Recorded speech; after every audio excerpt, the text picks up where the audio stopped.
Ladies and gentlemen, welcome to the first episode of Reignition. I'm here with my sister.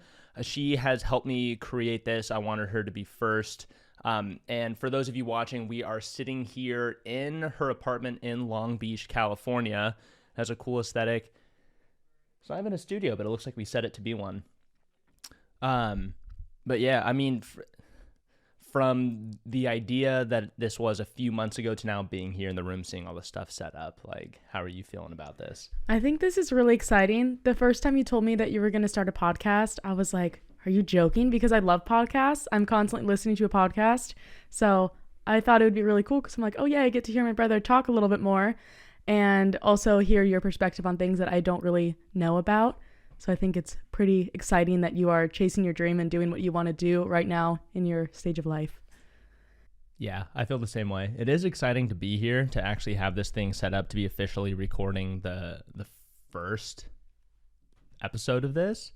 It is really cool to be here with this crazy setup that can fit in a suitcase, and I don't know. It feels very official and very janky at the same time, but it's kind of fun. It's kind of fun. I think it was really cool when I saw you turn the corner and you were just like pulling the suitcase. I'm like, wow, this is like real. Like everything can fit into a suitcase. I've never heard of a podcast doing that before. So I think that was a really cool way to like make yourself a little bit more original. Yeah. Because there are a lot of podcasts out there. And I think that this is going to be really exciting. And I think that we're going to get support from family and friends, and I think it's going to be awesome. Yeah, it'll be fun. And again, like, my motivation behind this is just to like go around, talk to interesting people about interesting things. There are a lot of podcasts. I feel like you hear of like crazy people that are out there that are just like, oh my God, this person's a nut. And they're like, yeah, tune into my podcast. And you're like, oh shit, everybody has a podcast. Everyone does have a podcast, but I feel like a lot of people don't talk about a lot of things. You know, I feel like sometimes podcasts can be very informative, and I really enjoy those podcasts, but there are podcasts about like, oh, what's happening with this celebrity right now, and personally that's not something that like I align with, so I think that's pretty boring in my opinion. I think that's awesome if other people like it, but I'm like, I would rather learn more about something that I don't know about, because it's very important to continue to learn. It is, yeah, that's kind of what this sets out to do. I just want to like learn more stuff, never stop learning. Part of the name Reignition, kind of reigniting your interest in life and your wonder in the world, and never stop learning. But speaking of learning, I know you're on the track to being a personal trainer. I know fitness and diet and exercise has been a big part of your life for, in one way or another, pretty much all of it. And that was kind of what I wanted to talk to you about today, is kind of your journey through that. I know that I don't know anything about it. Like, I mean, I eat rice and beans. I had Taco Bell for dinner last night. I'm not, I'm not the exact pinnacle of health here. I try to take care of myself, but I'm also balling on a budget. So a lot of my stuff is like vegetables, rice, some sort of protein, Taco Bell when I'm feeling lazy. But I do work out, I do exercise. And so, I mean, even you have your own fitness Instagram page as well, that I know that you post a lot on that, of what you're doing in your day-to-day life, going to the gym, what you're eating. I think I see like groceries every other day where it's like, I picked up this stuff, and then looking at this counter full of like weird vegetables that look like they could grow on Mars. But then you assemble them and I'm like, wow, that looks really healthy and delicious. And so what kind of, I guess, ignited your passion for like being this dedicated to fitness, exercise, and diet? Well, I think that fitness and wellness is something that you can really only work on for yourself. No one can really do it for you. Because if you think about it, in life, you can pay anyone to do anything for you. I can say, oh, I don't want to clean my room, so let me pay someone to do that. I don't want to do my laundry, so let me pay someone to do that. So fitness and wellness is something that you can only work on yourself for, and no one else is going to do that for you. And it's really essential to basically like just everything in life, because if your like gut health is off, like you're going to feel really cruddy. So it's very important for everyone's, like, at least for me, like happiness and like feeling balanced in life, because if everything is not in balance, then everything's just very hectic. So I think that it's just something that you learn, like, oh, no one else is going to do this for me, and it's something that I can work on it like just for me. if that makes any sense. Well, it does make sense. I think that's a good point too. Like you said, if you don't want to clean your room, if you don't want to clean your car, you can pretty much delegate any activity to somebody else if you have enough money. But I feel like exercise is one thing that you can't do that. You can't pay someone to work out for you. That just doesn't make any sense. And I think that's why when you see someone who's in really good shape, either who has a lot of muscle or who's really lean or really athletic or really talented in what they do, you know that like you can't cheat that. You can't pay for it. It's something that you have to show up for every day and you have to work hard at and work towards. And I think that is a good point. Given diet, like obviously my diet isn't the best. So like I could go to you or to another person and say, hey, help me with my diet. Excuse me. Keeping it nice and raw here. Yeah, that's that Taco Bell coming up. But I can go to you and I can be like, hey, help me with my diet. And you can help me with that. And you can help me with exercise, kind of coming up with a plan, something that works for me, that aligns with whatever end goal that I have. But when it comes to showing up every day and putting in that work, like you have to do it. Yeah, because I mean, you could, again, pay someone to like teach you how to eat nutritiously or like with organic foods and trying to have like a meal plan. Someone could teach you that, but it's like it's your choice whether you want to commit to that and make that a lifestyle, because if like no one else can do that for you. So it is something that you just really have to like commit your entire life to. And that seems scary. But once you start doing little things and like implementing that in like everyday life, then it gets easier and easier as you go. And then it's just gonna be a part of like what you do every day. Yeah. It's that habit forming activity, that doing a little bit every day and then gradually building on top of it. Yeah, exactly. It can get you to that. I think, at least in my opinion, where a lot of people go wrong is that maybe one night they're having a tough time going to bed and they're thinking up and they go, man, I've been living life just the wrong way. I'm eating unhealthy. I'm not taking care of myself. Tomorrow's going to be different. I'm going to wake up. I'm going to make spinach and egg whites and I'm going to go and I'm going to run 10 miles on a treadmill and then hit the bench and then lift weights until I throw up. And they go from this 0 to 100. And that might be sustainable for a few days, even a few weeks. But I feel like eventually you miss a day where you're not going as hard as you possibly can. Either that or you go really hard the very next day after having a night like that. And then the day afterwards, you're so sore you can barely move. And then you're back to sitting around not taking care of yourself. And I feel like it can kind of go up and down really quick. And I feel like almost the magic of making those long forming habits is taking something little and then building up on it. And then before you know it, you now have that habit of going to the gym. And yeah, you can go hard, but I feel like if you just go from 0 to 100, it goes like you're at this baseline, you're just peaking for like a day or a week, and then you just drop right back down, which I think why a lot of people fall off the wagon in terms of diet and exercise. Yeah, so one thing that can help too with that, it's like if you're thinking, oh, I cannot eat cookies anymore and I've been eating cookies every single day for years, and then you cut that out completely, that's such a dramatic change, especially if you're used to that. So if you like start adding more things instead of being like, oh, I'm going to never have cookies ever because cookies are bad for you. But if you think about it as in like adding things to your life, like, oh, I'm going to add more whole foods and fruits and veggies and like getting those nutrients instead of thinking about diet as in like cutting things out of your life, because that kind of turns it to like something negative and it really shouldn't be.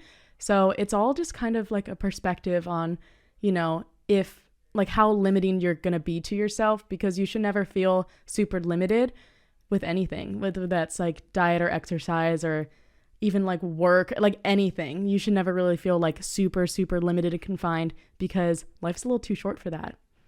Yeah, I agree. I think that is great advice.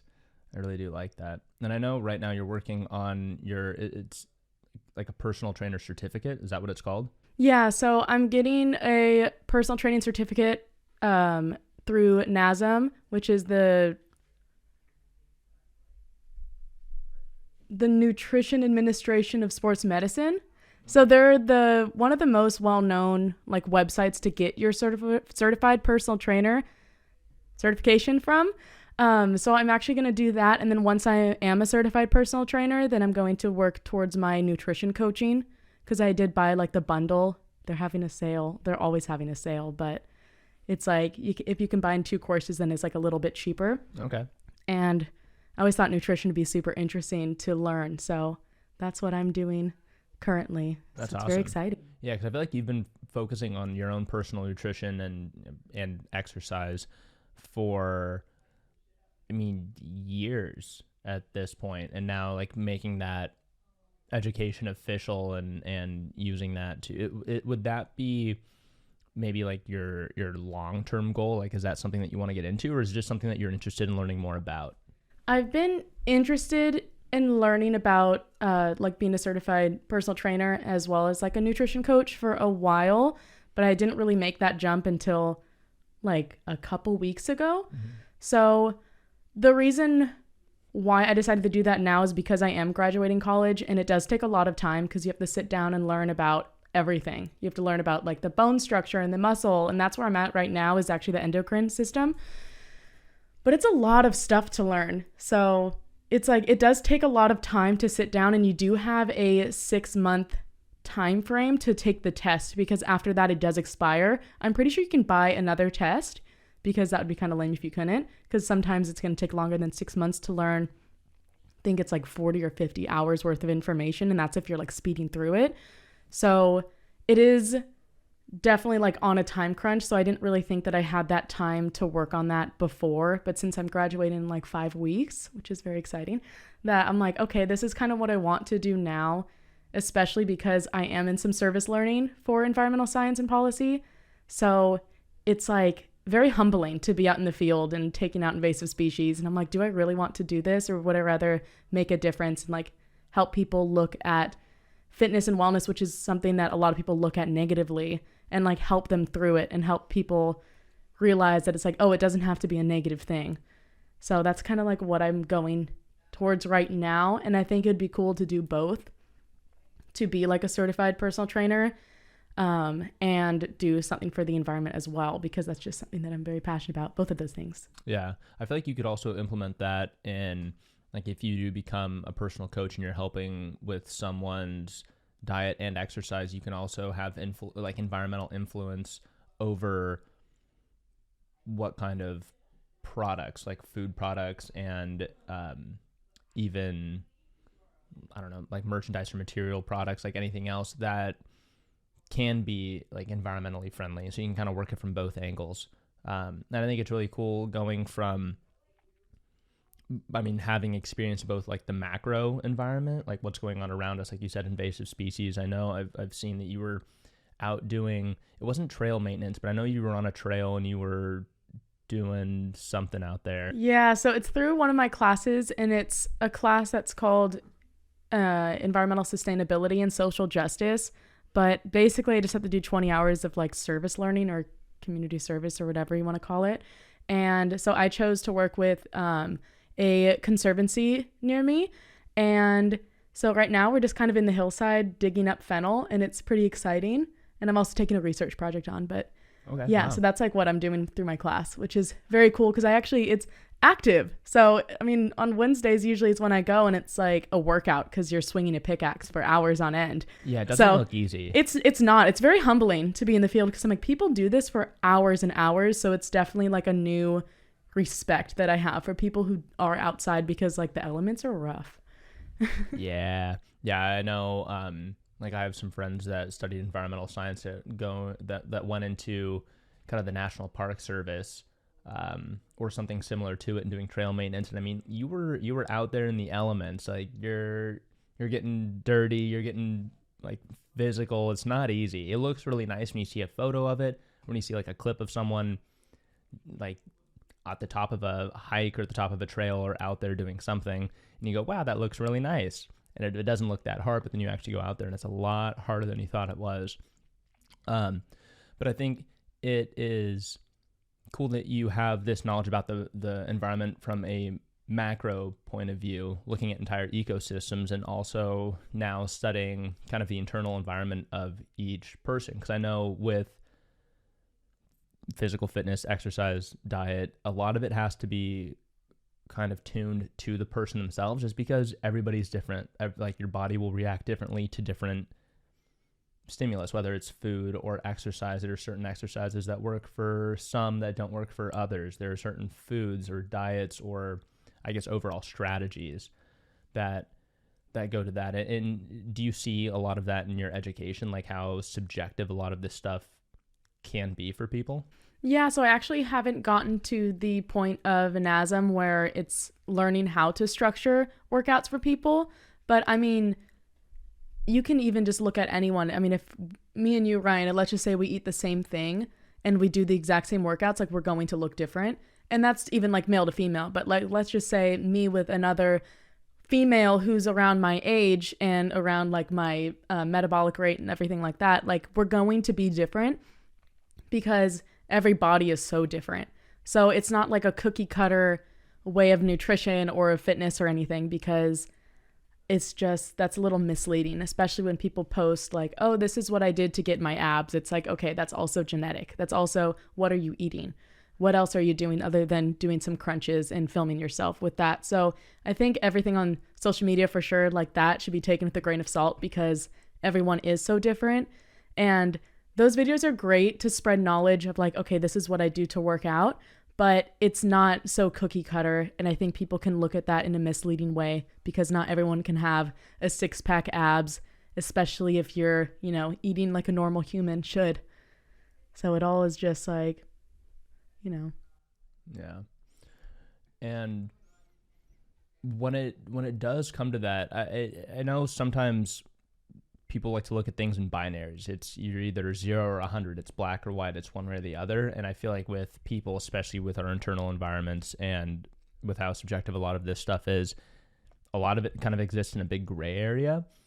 And so you might have, I mean, for example, you have someone who isn't very active, isn't taking very good care of themselves. They go on Instagram or they go on the internet and they see someone who's just absolutely shredded, that's giving them advice, has a workout, you need to do this diet, you need to do this exercise, and it's this completely, the complete opposite of their sedentary lifestyle. Everything would have to change. In terms of someone in that position looking to get into better shape, looking to improve their diet, looking to go to the gym or at least be more active, what's some advice that you have in like how to get that started? Because I know with a lot of these things, the hardest part really is starting. Like I've noticed, like when I go to the gym, the hardest part is getting there. Once I'm there, I'll do it, but it's starting that momentum, because when I'm sitting down, I don't want to go. Like my body feels good, I'm on the couch, I'm in good shape, I could skip a day, but then I go no, and I get up and I go to and once I'm there, I'm good, I'm fine. Then I can hit weights and I'm really happy that I'm there. But it's just getting there. But for someone looking to improve their lifestyle, not even necessarily in a dramatic way, not from going from 0 to 100, but just looking to get started in that direction, what kind of advice would you have for them? Yeah, because I've been in that situation too, where it's more of a eating unhealthy, eating processed foods, and being more sedentary. So for me, I don't think I necessarily like started the way that I should have been like taught to start, because it's just in little changes. Even if it's like, okay, I don't move my body at all. Now let's like implement a 10-minute walk each day. And then with that 10-minute walk, just put on your like, little headphones, listen to a podcast, some music, take your little hot girl walk. And then we had to bring in the hot girl walk. But it's like, just go on like a 10-minute walk, and then you'll realize that you feel so much better after. And yeah, it might be hard when you first start. It's going to be difficult if you like make a big lifestyle change. And even that, it's like, it is a small thing to add to each day. And some days you're not going to want to do that. But once you add that, it's going to be a part of your daily routine. And then after that, you can say, oh, well, instead of taking a 10-minute walk, I'm going to take a 30-minute walk. And then that's going to be like an easy adjustment for you, because you already set it, that's like time aside to work on you. So it's just making little tiny changes. And again, not looking at it like, oh, I need to change everything in my life all at once. Let me take out all of these habits that I've had over the past few years and let me just replace those with a bunch of different ones. What you have to do is like, okay, in the morning, usually I sit down and have my coffee, and let's just say you have access to a treadmill at that time. Like you can just walk on the treadmill and sip your coffee and read your book, and that's just a small little change that you're going to add. And then once that is normal, then you can continue to build on top of that. It's all about habit building and, forming those new habits. And it's pretty easy if you cut everything up into bite-sized pieces instead of looking at it from a perspective like I need to change everything that I'm doing right now, because that's not realistic and you're going to lose motivation for that. Because it's very easy to do that too, to overwork yourself and then say, actually, no, I was pretty happy before because this is really, really difficult. Yeah. Yeah, I feel like whether the change is good or bad, if there's a lot of change all at once, it can be really hard to stick with it. So I think the idea of starting small, finding a base to work off of, and then just slowly building and building and building over time. Because if you talk to a lot of really successful people, a lot of successful athletes, that's how they started, is starting like a little bit at a time. Given like some of them maybe started as kids or started as like young adults, and you might have someone who's in like the middle of their life or late life, looking at people doing these incredible things going, oh my God, I can never do that. And it's, it's all about setting realistic goals for yourself and then finding that start, finding that base, that 10-minute walk, and then adding on top of that. And before you know it, everything's completely changed, even though it happened a little bit at a time. Yeah, exactly. And if people are looking at it like, oh, I should have started younger, like I should have started, really thinking about this like 10 years ago. It's like, well, you didn't, and that's okay. But now you can start making that difference. And it's just like adding the little things that are going to change your entire lifestyle. And again, this is going to take time. It's not going to happen overnight. If you're looking to lose 50 pounds, you're not going to lose 50 pounds in 2 weeks. If you see those like ads and those like programs you can buy that's like, oh, like get shredded in 8 weeks, like that is false advertisement. That's not going to happen. And even if it does happen, let's just say you're going to lose a bunch of weight. You're probably only eating 5 almonds for lunch. So it's not going to be something that's sustainable. It's also going to throw your entire metabolism like out of whack, and your body is going to be in shock, which is not good, especially if you're trying to change your entire lifestyle. So it's just making little tiny changes is what going to like really transform how you view everything too. So these things take time. So when I'm going through Instagram or on YouTube and it's just like, take this pill and get shredded in 8 weeks, you're telling me that's fake? 100%. There is like no magic cure to anything. If you're looking to like, oh my gosh, like I've had chronic back pain, like I'm going to just like do this one thing, it's going to be solved in a week. It's like, that's not going to happen. You're going to have to like work on it. Or like posture.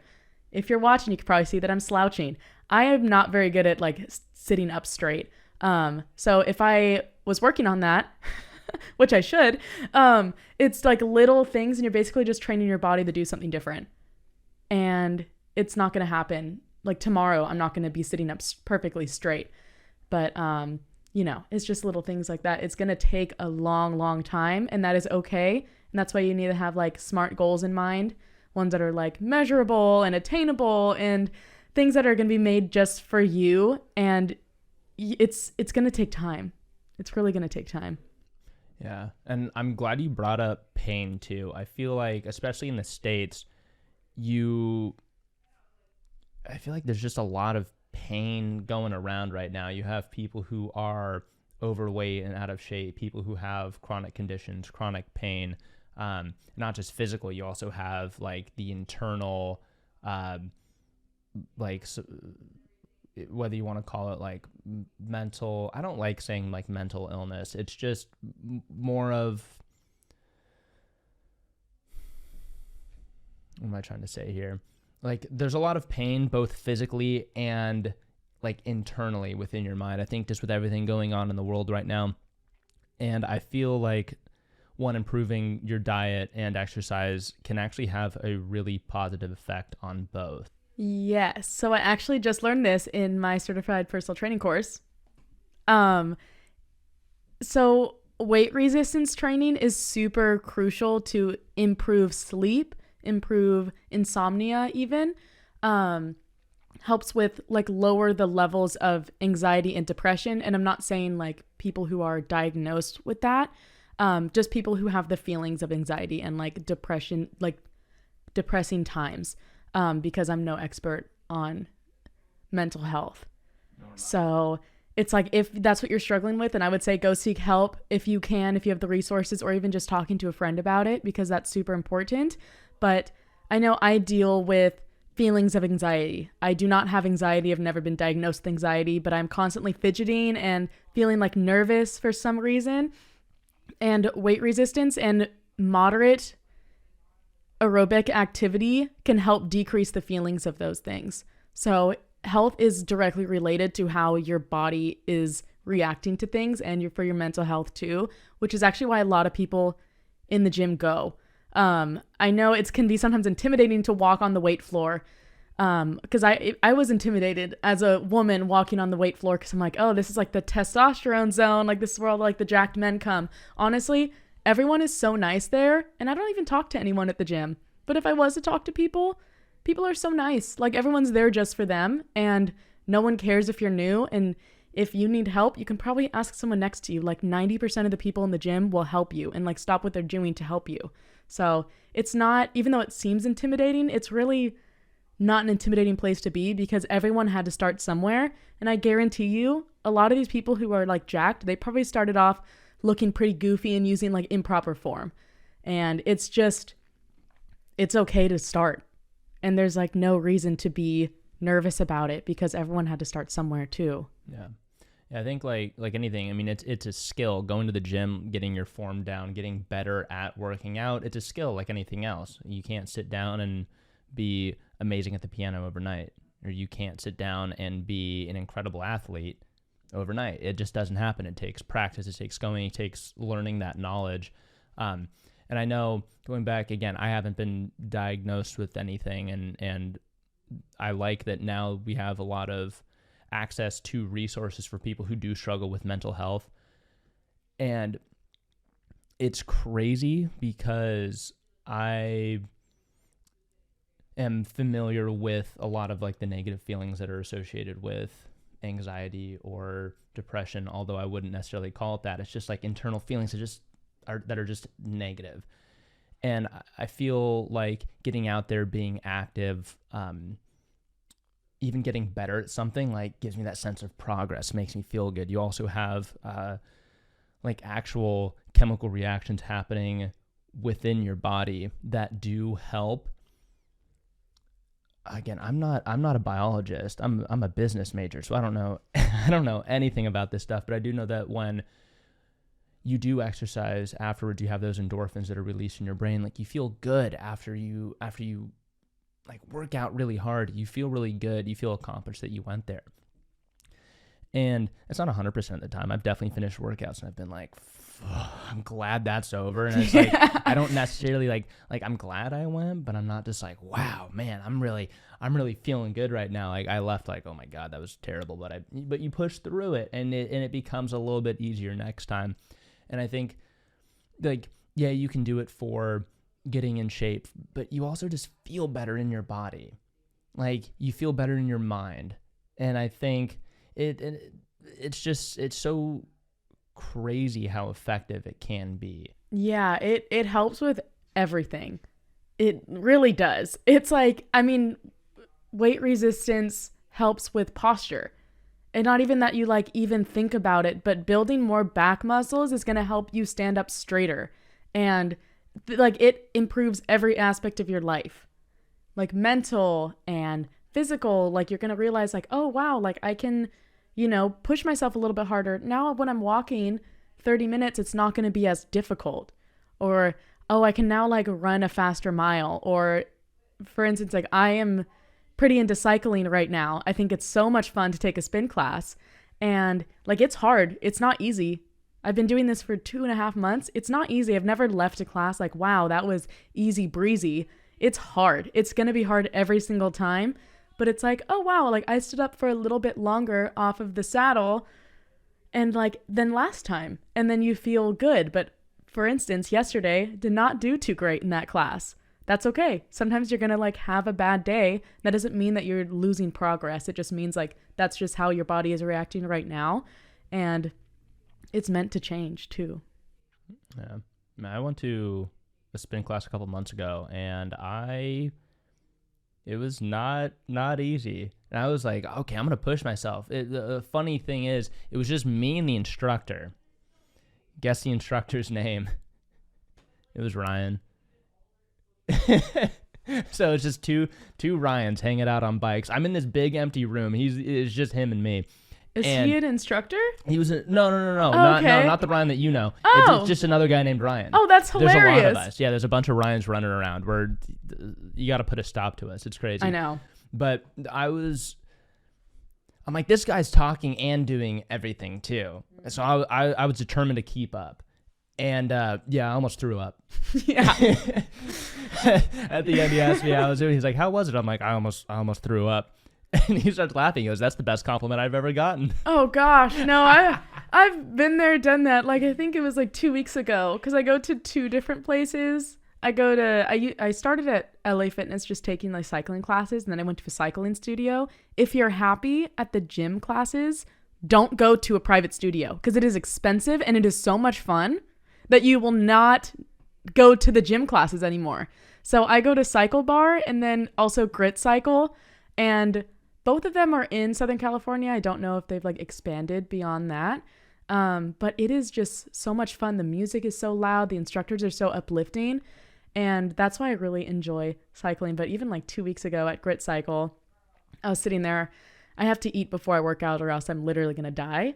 And then if I eat too soon, then I'm going to like throw up if I don't let my body digest. So I woke up at 8:30 and I'm like, I'm just going to like shovel some oatmeal down my throat. It's going to be great. And then my class is at 10:45 and that did not allow myself to digest it enough. Thought I was actually going to throw up and die. But that's okay because we pushed through it. And it's okay that that class is more difficult than the last one or the one that I was going to take after that. So it's just, everything is in moderation. And some days your cardio is going to feel harder. Some days your weights are going to feel heavier. That doesn't mean that you're taking steps back. It's just how your body's reacting. And that's has to do with nutrition and gut health and your energy levels and everything like that too. So like your body's just constantly going to change on how you like perform in the gym.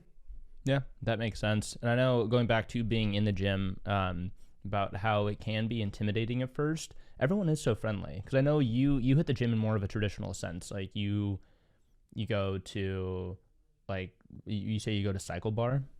Yes. Okay.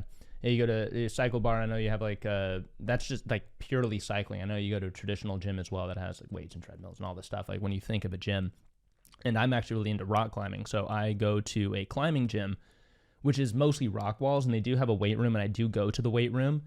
But even it's the same thing. It's going, I don't know. I feel like gyms are boring for me. I feel like that's a problem that maybe a lot of people can kind of relate to as well. Because going and doing 15 reps for me, I get bored. I think my mind's just like going somewhere else because I'm like, okay, 1, 2, 3. What am I gonna have for dinner? Like how did I get there? Do I have to fill up on gas? And I'm just my brain is anywhere. And I'm like, am I on 8? Am I on 12? I don't know. And I'm not even really focusing on it. I've heard that even just being engaged with what you're doing, like focusing on whatever muscle it is that you're working out, really makes the workout that much more effective. Like I've heard it's almost better to do 10 really focused reps than it is to do 15 like wandering around and you're not really engaging in it. But I know with rock climbing, one, it gives me something to do. Like I'm using my mind, I'm solving puzzles, and I'm using my body to solve those puzzles, and that can be a lot of fun. It's motivating because now I've always had motivation issues going to the gym. I don't like going just to lift weights because I don't really care. I'm just like, I'm in good enough shape. Like I'm not trying to be this like big jacked cut bodybuilder guy. So I'm good. I don't need to go. But having a skill that requires me to be in good shape is motivation to go. I'm like, well, I don't want to go to the gym, but I want to be a better climber. So that's what I go to the gym for. And I think finding that motivation, maybe finding another aspect of your life, if you're into hiking or rock climbing or skateboarding, biking, some sort of like physical activity that is rewarding enough and that almost inspires you to be better about going to the gym, about taking care of yourself, so you can be better at that one specific thing, if not for any other reason. I've found a lot of motivation in that. And also, rock climbers are very friendly. Like, everyone in the gym is really friendly. That was also my experience just when, like, going to normal weight rooms, going to normal gyms. Like, you can establish that community if you want to find like-minded people that are into the same thing that you're into. You can find that there. And I know I found that at the rock gym. Like, now I have a little community of rock climbers that, like, and I learn from them too. I'm now climbing with people who are way better than me. And it's really cool because I can see what they do and how they train. I can use that to my advantage. I know that someone who might have, like, problems with motivation going to the gym can go there, maybe find a friend either at the gym or find a friend that wants to hit the gym with you. And having that accountability, having that motivation, like, you're there, you're having fun. You can even talk to people there, establish your own little community. I know there's some people that also absolutely hate doing that. And I think you can, I know that's more your speed. You're just like, you just want to go and not talk to anybody. And that's very respectable. And I think, it's up to each person to kind of think of what works best for them. Whether you do want to be social or whether you just want to go there and you just want to, like, really focus. You don't want to talk to anyone. You don't want anyone to talk to you. Like, that's also can be an aspect of it.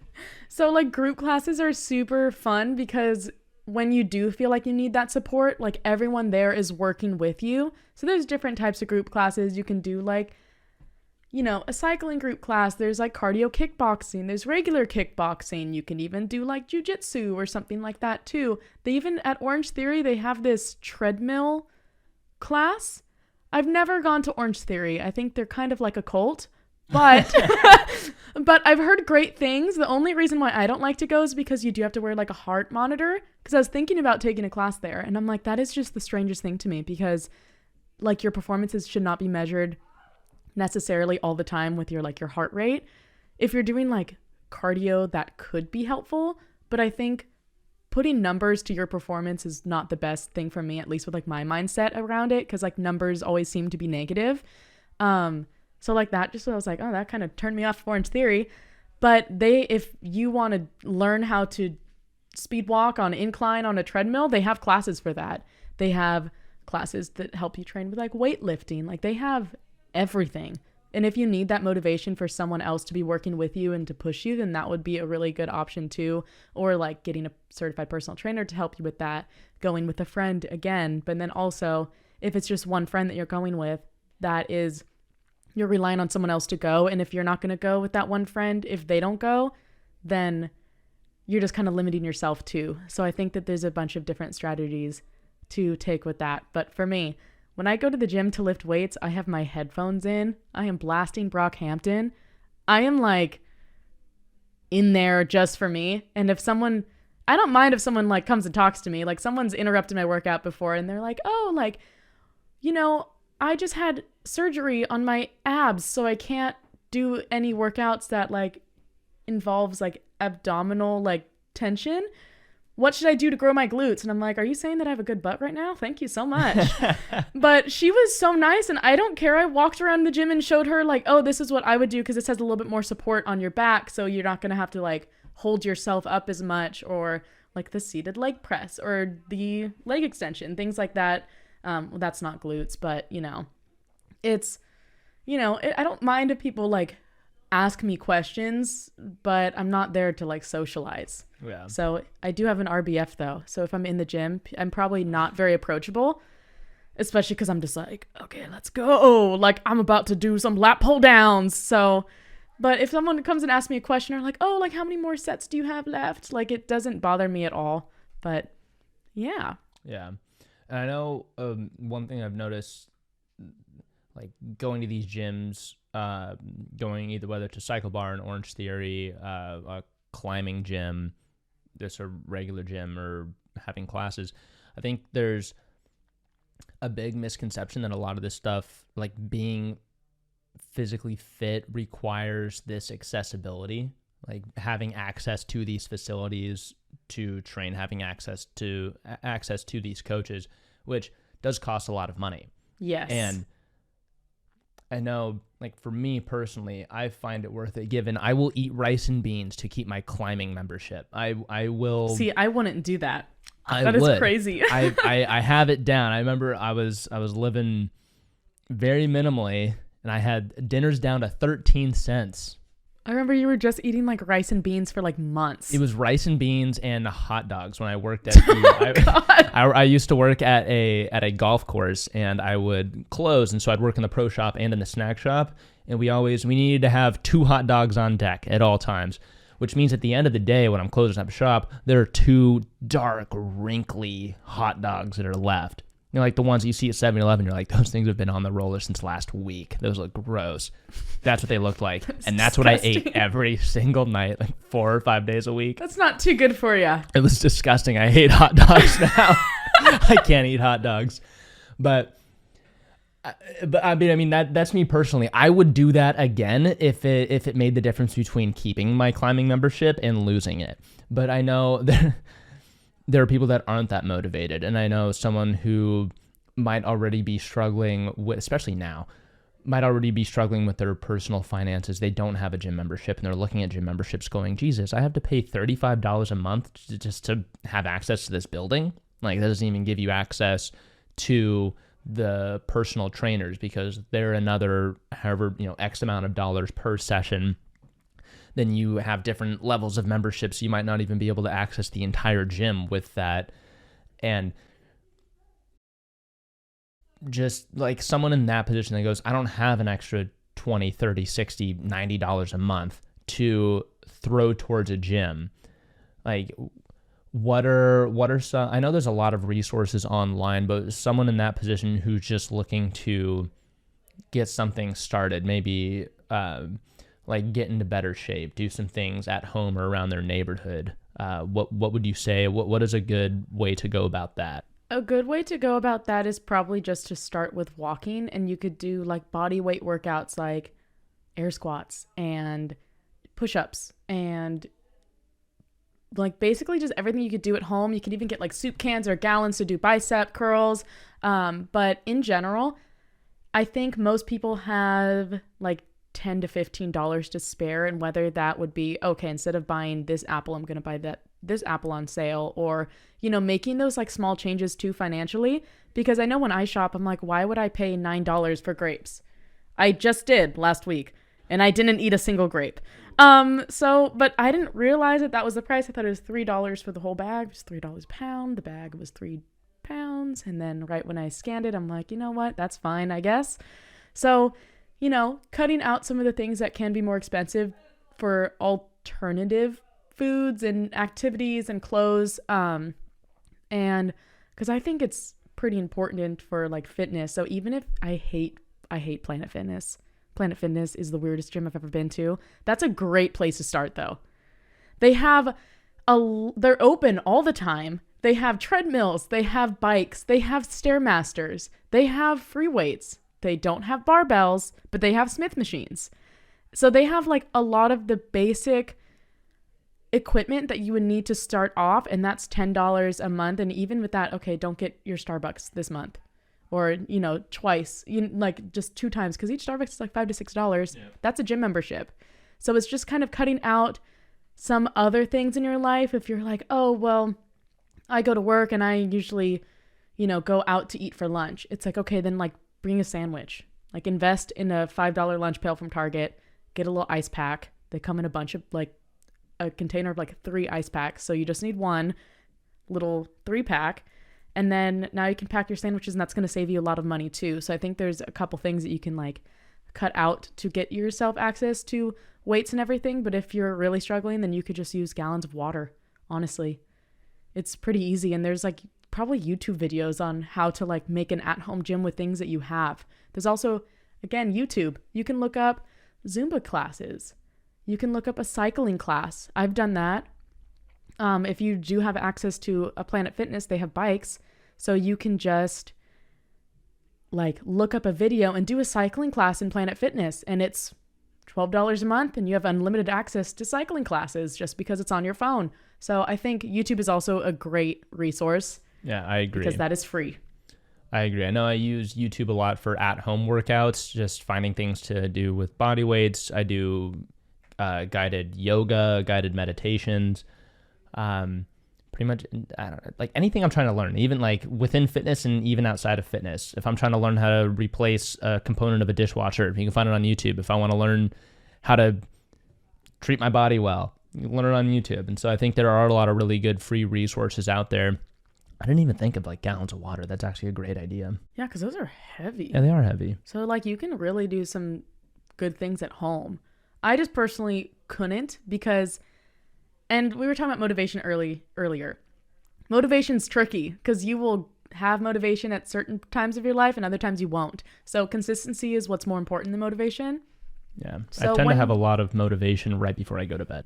Okay. I'm like laying in bed and I'm just like, tomorrow's going to be different. And then I wake up and I'm like, oh my God, the sun's up. And yeah. then it's just... You're like, actually, I think I want to stay in my warm bed today. That's all I want to do. Yeah. So, I mean, because there's some times where I'm like, oh, I really don't want to go to the gym. Like, I really don't. But I go to the gym like, probably, I mean, now I've been going to cycling a little bit more just because they have like little student discounts and bundles. Look for student discounts if you're looking to go to a gym or something, because there's probably a student discount if you're a student or anything like that. So just look for discounts when you can.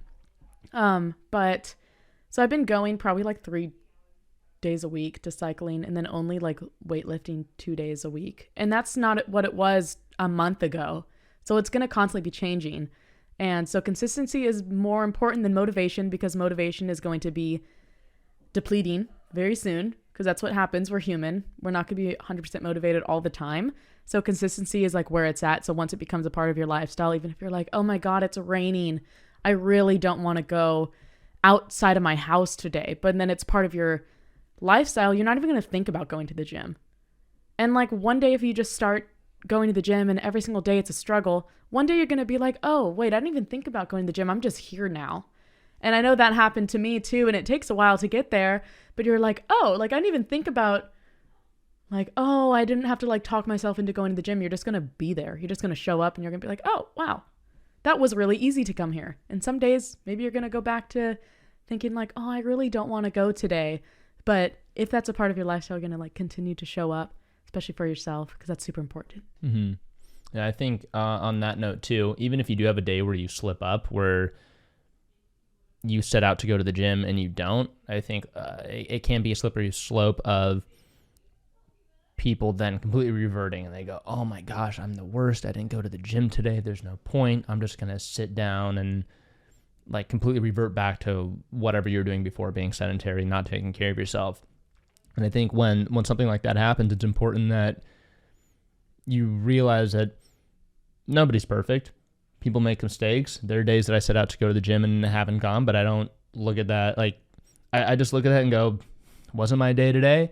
That is okay. Not every day can be your day. You're not going to be motivated to go every single day. The important thing is that you do go, and even on a day where you don't, like, it's okay. Go the next day. Yeah, you definitely have to treat yourself with some grace because it's like everyone is human. I guarantee you, if you're following a bunch of these like people on social media and you're like, wow, they go to the gym every day. Those are probably old photos.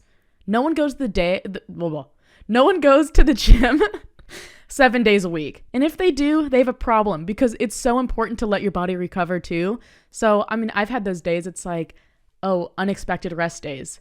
Because you're like, okay, I'm going to go do this. I'm going to go to the gym. I need to go grocery shopping. Like I need to go to school. I need to study for NASM. I need to read my book in the morning because that's what makes me happy. And then it's like 3 p.m. or 4 p.m. And I'm like, well, I also don't leave my apartment after like 5. So I'm kind of a grandma. But so if it's getting close to that time and I just like didn't make it to the gym, that's completely fine. And maybe I want to do some yoga in my room or something. And maybe I don't. It doesn't matter. It's okay. And no one's perfect. So it's okay if you slip up. Like no single day that you have is going to be perfect because we're all human. Humans are so imperfect. Yeah. I like that. Unexpected rest days. Yes. Never heard that before. They're important because if your body needs the rest, your body needs the rest. And it's okay some days maybe you're going to be like, oh, well, yeah, I go to the gym 5 days a week. And then 1 week you only go to the gym 1 day that week. That's okay. everything is like your body's constantly changing. And if you need more rest and more sleep and more relaxing, watching Netflix and eating popcorn, like that's fantastic. That's okay. But look at it from like an overview. And for like the entire year, let's just say, oh, I'm going on vacation with my family and I'm not going to have access to a gym. Everything that I'm working on right now is ruined. No, it's not. It takes 3 weeks to lose muscle mass and strength. So let's just say I'm out because I am going on a vacation for a week and a half. That's not going to change anything. Maybe that might change my motivation because, oh my gosh, I just had a week and a half in paradise. Why would I want to be inside of a gym? But it's like, that's not going to change my performance or muscle mass or anything. It just might change how, like, my mindset about it. But also, if you look at it from like a year perspective, that 1 week is like such a little amount. As long as you're more consistent, like the rest of the year, like you're not even going to notice that that's a difference. So it's not like you're going to gain like 10 pounds of fat, because that takes a lot of effort to gain like fat. It's a lot of calories like per week over your like basal metabolic rate plus your activity. So it's like it does take a lot of effort to get there. So maybe after your vacation, you're like, oh my gosh, like I weighed like 7 more pounds than I did when I left. That's probably water. You're probably eating a lot of delicious food that has a lot of sodium. So your body's going to retain more water, especially with alcohol and everything. Like you're going to retain more water. So you're going to weigh heavier. And that's okay, because that weight isn't like exactly the best measurement for your progress either. Yeah, I like that. Thank you for being here, for sharing all that. Is there, before we head out, is there anything else, like any other notes, anything else that you wanted to talk about to get out to anyone? I think we covered a lot of the basis of exercise. I think if you set out to be perfect, like this perfect athlete, this showing up 7 days a week, nobody's perfect. And I think it's important to realize that it takes small steps that add up to big things. And it does take consistency, but you don't have to be perfect about it. And you have to like listen to your own body, do what works best for you, because all of this is so subjective. But I mean, is there anything else that we didn't cover? I don't think anything that we didn't cover, but just to like recap everything, like it's okay if you're not motivated. If you're consistent, then that's when you're going to see the results. It's okay if you want to eat some ice cream at night. It's okay. Like you don't need to restrict yourself so much, especially with diet, because that's where a lot of people have a negative mindset about it. Like you don't have to be as restrictive as long as you're adding more healthy foods and adding more healthy habits. And by healthy foods, I mean whole foods, like more fruits and veggies and, your whole grains and everything. Because, I mean, sometimes it could be healthy for your soul too to eat a cookie. So it all just like really depends on like what habits you're adding into your life and to show up for yourself, because I think that is the most important thing. And just remember that if you are nervous about going into the gym or trying a new exercise, everyone had to start somewhere. And I guarantee you, everyone in the gym started somewhere. And it's okay if you're like needing help. I've seen so many people in the gym who look like they go to the gym all the time, and they're looking at videos on how to like bench press correctly or do a lat pull down. Like it's normal to look things up when you're in a gym. So if you do have to pull up a video to make sure you're doing the right form, like that is completely fine. I see people do that all the time. So don't be nervous. Once you start, it's going to be so much easier. And just remember that you're showing up for yourself and no one else is going to show up for you. And to keep a positive mindset about everything, because we're all human and no one's perfect. Cool. All right. I think that is a good note to end on. And I do know that you have your personal fitness page. If people want to follow you on your adventures, where can they find you? So it's going to be on Instagram. I haven't made a TikTok or anything. I was kind of thinking about that yesterday. I'm like, maybe I should, but I don't really like TikTok. But anyways, it's on Instagram and it's Rachel's __ fitness. And you could probably also add that to the show notes or whatever it's called. Of course. Yeah. Her information will be down below if you did want to follow her on her journey as well. Rachel, thanks for being here. Thanks for being the first guest on Reignition and sharing your insight and your knowledge. And I know one thing we didn't really touch on at all is that Rachel studies environmental science and policy. I got that right? Yes. Cool. And we didn't talk about the environment at all, maybe a little bit, but not too much. And I know I would like to have you back on to talk about that. I know it might not be as positive as this conversation would be because the environment is not in a positive state, but that's something to look forward to in the future. But Rachel, thanks for being here. Thanks for having me on. All right. See you, folks.